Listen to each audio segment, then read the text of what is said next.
बिस्मिल्लाहिर्रहमानिर्रहीम। अस्सलाम वालेकुम dear students, welcome to my YouTube channel.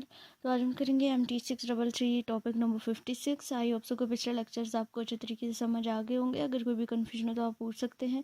तो आज का हमारा टॉपिक है, इसमें हमने पढ़ना है कि अल्टरनेटिव ग्रुप क्या होता है। अल्टरनेटिव ग्रुप का बेसिकली मकसद ये है कि इसका जो बेसिक कंसेप्ट है वो ये है कि डिफरेंट ऑपरेशंस पे आपको ग्रुप्स जो हैं वो दिए जाते हैं। सिंपलर ग्रुप को जो है वो कम्प्लेक्स ग्रुप में जो है वो इसको कन्वर्ट किया जाता है। तो सबसे पहले इसकी हम डेफिनेशन देख लेते हैं अल्टरनेटिंग ग्रुप की। The alternating group on n letters consist of the even permutation in the symmetric group of n letters. जो बेसिक इसका कंसेप्ट है वो ये है कि जो आपका अल्टरनेटिव ग्रुप होगा उसमें जो परम्यूटेशन यूज़ होती हैं वो जस्ट इवन परम्यूटेशन यूज़ होती है। मीन्स टू से दैट कि जब आपकी कोई भी परम्यूटेशन होती है उसको आप ट्रांसपोजिशन की फॉर्म में लिख देते हैं, तो उसको लिखने के बाद जो आपकी इवन परम्यूटेशंस निकलती हैं, आपको इवन और ऑड परम्यूटेशन के बारे में बताया था कि उनको ट्रांसपोजिशन में लिखने के बाद जो उनके नंबर्स होते हैं, मतलब अगर जितने साइकिल्स आपके बनते हैं वो आपकी इवन और ऑड परम्यूटेशंस वहाँ पे होती है। तो जहाँ पे जो आपका अल्टरनेटिंग ग्रुप होगा उसमें जो भी आपकी परम्यूटेशन यूज़ होती हैं वो आपकी इवन परम्यूटेशंस यूज़ होती हैं। देन आगे थ्योरम है, कहते हैं कि if n is greater than equal to 2, कि अगर n जो है वो ग्रेटर देन इक्वल टू 2 है, then the collection of all even permutation of 1 2 up to n terms तक form a subgroup of order n factorial divided by 2 of the symmetric group S n। यानी कि यहाँ पे जो order बताया है आप टू एन टर्म्स तक हो सकता है, यहाँ पे कोई किसी भी ऑर्डर के ग्रुप हो सकता है। अगर जो है वो एन क्या है, ग्रेटर देन 2 होना चाहिए, 2 से बड़ा ही आपका एन होगा। तो देन जो है वो आपका यहाँ पे जो एक ग्रुप बनता है वो क्या क्या करेगा, एक सब ग्रुप बनता है। तो सब ग्रुप कौन सा ग्रुप होता है, यानी कि जो हमें ग्रुप दिया गया होगा उन ग्रुप के ऊपर अगर हम कोई भी ऑपरेशन अप्लाई करेंगे, यानी कि अगर आपको दो ग्रुप दिए गए हैं, एक विद रिस्पेक्ट टू मल्टीप्लिकेशन है, एक विद रिस्पेक्ट टू एडिशन है, तो उन ग्रुप के ऊपर आप कोई भी ऑपरेशन अप्लाई करने के बाद जब उनको दोबारा से एक फॉर्म में लिखेंगे तो वो मतलब उसके ऊपर जो भी आप ऑपरेशन अप्लाई करेंगे जो भी आपके पास उसका सोल्यूशन आएगा वो भी एक ग्रुप बनेगा। तो देन उसको हम सब ग्रुप कहते हैं। सब ग्रुप की प्रॉपर्टीज़ को भी आपको अच्छे तरीके से पता होगा। तो इसको हमने प्रूफ नहीं करना, डायरेक्ट जो है वो हम इसकी एग्जांपल देखते हैं। तो इसकी एग्जांपल क्या है, यहाँ पे हमें जो है वो कुछ परम्यूटेशन दी गई है। यहाँ पे जो परम्यूटेशन का ऑर्डर है वो क्या है, 3 है। तो 3 का जो है उसकी कितनी टोटल कितनी परम्यूटेशन आपके पास बनेगी, 6 परम्यूटेशन बनेगी। ठीक है, पी नाट रो 1 रो 2 है, μ1 μ2 और μ3 है। ठीक है, तो परम्यूटेशंस आपको दे दी गई हैं। सबसे पहली परम्यूटेशन आपकी आइडेंटिटी परम्यूटेशन है, तो उसको आप इस तरीके से डिनोट करते हैं 1 2 1 2, या जस्ट 1 से भी इस परम्यूटेशन को डिनोट किया जाता है क्योंकि ये एक आइडेंटिटी परम्यूटेशन है। देन जो रो 1 है उसको आप पहले इसका साइकिल बना के लिखेंगे, देन आप इसको जो है वो ट्रांसपोजिशन की फॉर्म में लिखेंगे। ठीक है, 1 को पहले 3 के साथ लिखा, फिर 1 को 2 के साथ लिखा। तो यहाँ पे ये जो फर्स्ट सेकंड और थर्ड है ये आपकी क्या है, एक इवन परम्यूटेशन है। ठीक है, इसमें भी आपकी दो जो हैं ये बन रही है, ट्रांसपोजिशन बन रही है, और इसकी भी दो हैं, इसकी भी दो हैं, और बाकी जो ये 3 है वो आपकी क्या बनेगी, ओड है। तो इस थ्योरम का एक और भी जो है वो तरीका ये है कि जो भी आपको परम्यूटेशन दी गई होंगी उसकी जो टोटल परम्यूटेशन होगी उसमें हाफ जो है वो आपकी इवन परम्यूटेशन होंगी और हाफ जो है वो आपकी ओड परम्यूटेशन होंगी। तो ये आप देख सकते हैं यहाँ पे टोटल कितनी आपके पास 6 हैं। तो यहाँ पे इनमें से 3 आपकी इवन आ गई और 3 जो है वो आपकी ओड आ गई। ये वैसे एज अ हिंट बता रही हूँ, वैसे जो इसका बेसिक कंसेप्ट है वो यही है कि इसमें सारी इवन परम्यूटेशन आती हैं। ठीक है, तो आगे अब इसका हमने एक लाइट टेबल बनाना है जो हम ऑलरेडी पढ़ चुके हैं। तो इसमें हमने इवन परम्यूटेशन ले ली, अल्टरनेटिंग ग्रुप की हमने जैसे कि डेफिनेशन पढ़ी है। तो हमने इवन परम्यूटेशन ले ली। सबसे पहले आइडेंटिटी परम्यूटेशन जो मैंने आपको बताया कि इसको हम 1 से भी डिनोट कर सकते हैं। देन 1 2 3 एंड 1 3 2, ये हमारी इवन परम्यूटेशन यहाँ पे बनी थी। ये वाली 1 2 3 एंड 1 3 2 के साइकिल वाली ये परम्यूटेशन बनी थी, तो हमने उनको ले लिया। देन हमने इसको टेबल में जब लिख लिया तो सबसे पहले इस 1 को हमने 1 के साथ मल्टीप्लाई किया, तो वो तो हमारे पास ऑब्वियसली ये पूरी लाइन सेम टू सेम ऊपर नीचे आ जाएगी। जब अब हमने नेक्स्ट परम्यूटेशन को, यानी कि जो 1 2 की परम्यूटेशन है, 1 2 3 की परम्यूटेशन है, इसको जब हमने 1 से मल्टीप्लाई की, यानी कि आइडेंटिटी की जो परम्यूटेशन थी उसके साथ हमने मल्टीप्लाई किया, तो वो हमारे पास 1 2 3 ही आएगा। देन जब हमने इस परम्यूटेशन को 1 2 3 की परम्यूटेशन के साथ मल्टीप्लाई किया, यानी कि 1 2 3 की परम्यूटेशन को 1 2 3 की परम्यूटेशन के साथ मल्टीप्लाई किया, तो हमारे पास क्या आएगा, यहाँ देखिए, यानी कि ये जो परम्यूटेशन है 1 2 3 की, ये आपके पास 1 2 3 की परम्यूटेशन है। इस परम्यूटेशन को इसी परम्यूटेशन के साथ जब आप मल्टीप्लाई करेंगे तो आपके पास जो है वो एक आइडेंटिटी आएगी। ठीक है, आप यहाँ पे देख लीजिए आपके पास सॉरी क्या आएगा 1 2 3 की परम्यूटेशन बनेगी। लाइक यहाँ देखिए यहाँ पे आपका 1 2 पे मैप हो रहा है और जो दोबारा से आप फर्स्ट वाले में देखेंगे तो 2 आपका किस पे मैप हो रहा होगा, 3 पे मैप हो रहा होगा। ठीक है, तो आपका क्या आ जाएगा 3 आ जाएगा। देन आप नेक्स्ट पे जाएंगे तो 2 आपका 3 पे मैप हो रहा होगा। अब जब फर्स्ट परम्यूटेशन में देखेंगे तो वहाँ पे आपका 3 किस पे मैप हो रहा है, 1 पे मैप हो रहा है। तो यहाँ पे आपका क्या आ गया 1 आ गया। देन आपने 3 को देखा 3 1 पे मैप हो रहा है और 1 किस पे मैप हो रहा है, 2 पे मैप हो रहा है। तो यहाँ पे आपका क्या आ जाएगा 2 3 1 2। तो ये परम्यूटेशन आपकी वापस आ गई है 1 3 2, यानी कि इस परम्यूटेशन को जब आप 2 टाइम मल्टीप्लाई करें तो आपके पास ये परम्यूटेशन वापस आ जाती है 1 3 2। आई होप सो कि ये आप परम्यूटेशन की मल्टीप्लिकेशन आपको अच्छे तरीके से समझ आ चुकी होगी। अगर फिर भी किसी को कोई कन्फ्यूजन है तो आप जो है वो पूछ सकते हैं। इसको हमने मल्टीप्लाई कर दिया इसके साथ, देन सेम इसी प्रोसेस को हमने इसके साथ किया तो हमारे पास ये 1 3 2 आ जाएगा। जब हमने 1 2 3 को 1 3 2 के साथ मल्टीप्लाई किया तो हमारे पास जो है वो 1 आ जाएगा। ठीक है, जिनकी आइडेंटिटी परम्यूटेशन वापस आ जाएगी। तो ये एक जो है वो सब ग्रुप बनता है। सब ग्रुप कैसे बनता है कि ये ग्रुप की सारी प्रॉपर्टीज को सेटिस्फाई कर रहा है, कि यानी कि ये जितने भी हमारे पास आंसर इसका आया है वो सारे एलिमेंट इसी ग्रुप से बिलोंग कर रहे हैं, यानी कि 1 1 2 3 1 3 2 यही सारी चीज़ें बार बार रिपीट हो रही हैं। और अगर ये रिपीट हो रही है तो इट्स मीन कि ये बाकी प्रॉपर्टीज को भी होल्ड करते हैं, तो हम इसको कह सकते हैं कि ये एक सब ग्रुप भी है। तो ये वाला जो हमने थ्योरम देखा ये थ्योरम इसको सेटिस्फाई करता है। देन हमारा टॉपिक नंबर 57 है। इसमें हमने पढ़ना है डायरेक्ट प्रोडक्ट के बारे में कि डायरेक्ट प्रोडक्ट क्या होता है। डायरेक्ट प्रोडक्ट की सबसे पहले डेफिनेशन देख लेते हैं। Direct product the Cartesian product of set S1 up to Sn is a set of all n tuples A1 up to An। यानी कि कार्टेशियन प्रोडक्ट में ये होता है कि जितने भी आपको एलिमेंट्स दिए गए होंगे उनका आपने प्रोडक्ट फाइंड करना, और वो जो आप A1 A2 up to An वो सारे आपके जो आपको एक सेट दिया गया होगा उससे बिलोंग करेंगे। और जो आपका आई है यानी कि जहाँ पे AI और SI लिखा हुआ है, यहाँ पे आपके 1 से लेकर अप टू n टर्म्स तक जितना भी आपका ऑर्डर है वो आपको ग्रुप का यहाँ पे डिफाइन करके दिया जा सकता है।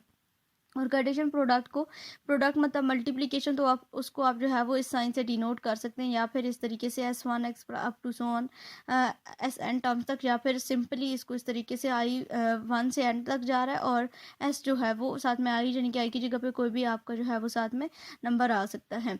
हमें कहते हैं let G1 up to GN be the group and let us use multiplicative notation for all the group operation regarding the G as a set. We can form, यानी कि ये ग्रुप हमारे पास एक बन सकता है कि अगर G1 से GN तक हमारे पास एक ग्रुप है तो उसको हम इस तरीके से डिनोट कर सकते हैं प्रोडक्ट के साइन के साथ I equal to 1 up to n terms तक and GI। Let us show that we can make into a group, यानी कि इसके ऊपर अब हम क्या करेंगे सारी प्रॉपर्टीज को सेटिस्फाई करेंगे कि ये सारी प्रॉपर्टीज को सेटिस्फाई करता है या नहीं।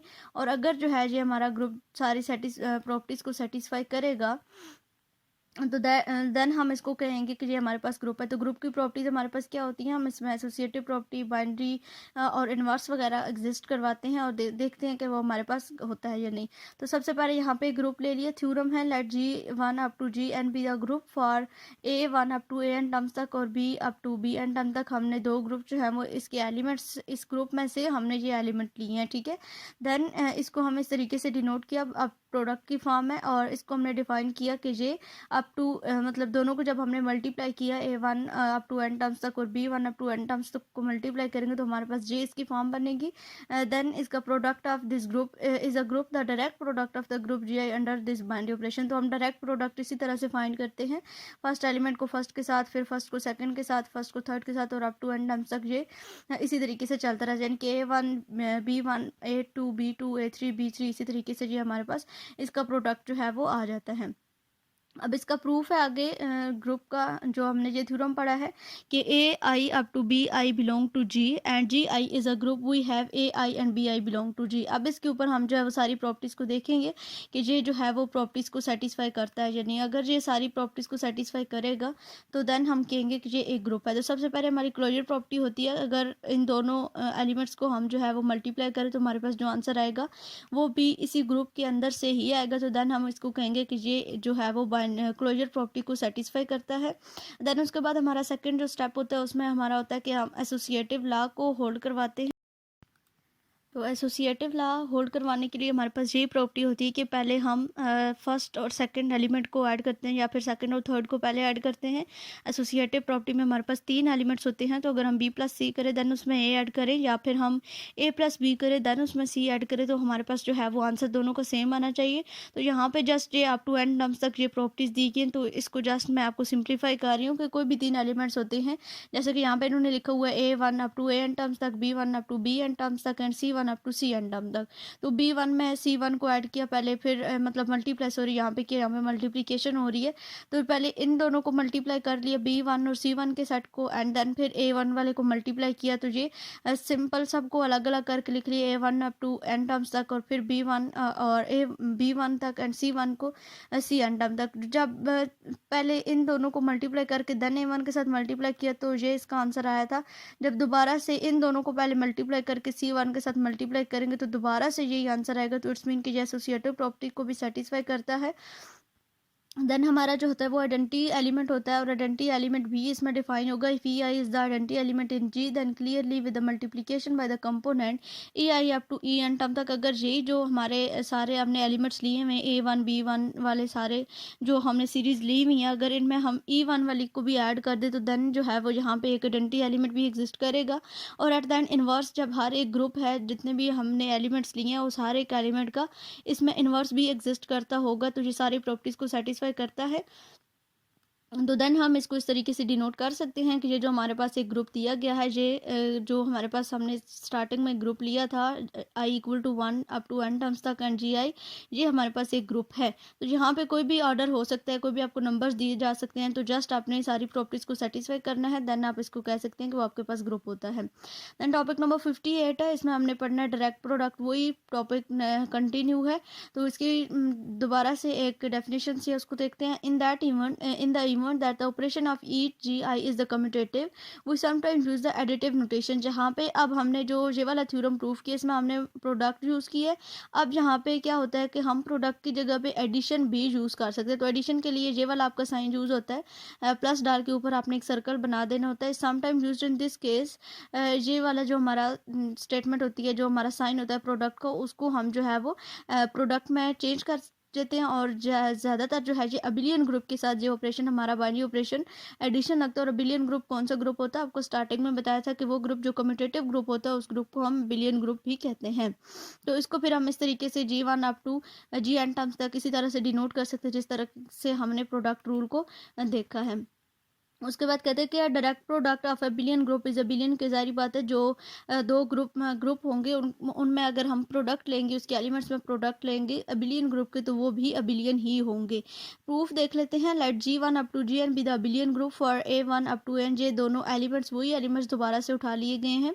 विद रिस्पेक्ट टू मल्टीप्लीकेशन पहले देखा गया A1 को, जब वाली सीरीज को B1 up to BN term तक इनको सबको मल्टीप्लाई हमने किया।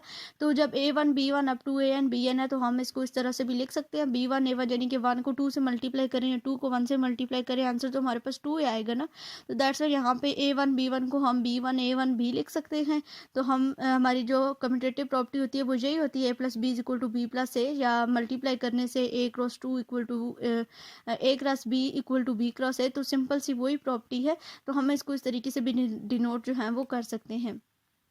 देन आगे कहते हैं कि if S I has R I element for I equal to 1 up to n terms तक, देन जो उसका प्रोडक्ट है I equal to 1 up to n S I has R1 up to Rn elements for in N n tuples. There are R1 choices for the first component for S1 and for each of these there are R2 choice for the next component from the S2 and so on।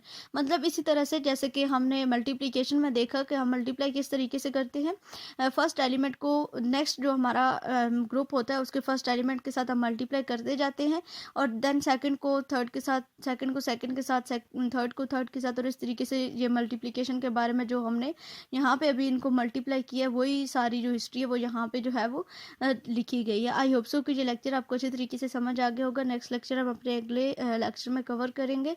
अगर कोई भी confusion हो या कोई भी चीज़ समझ ना आए हो तो आप पूछ सकते हैं। मिलते हैं अपने अगले लेक्चर में, तब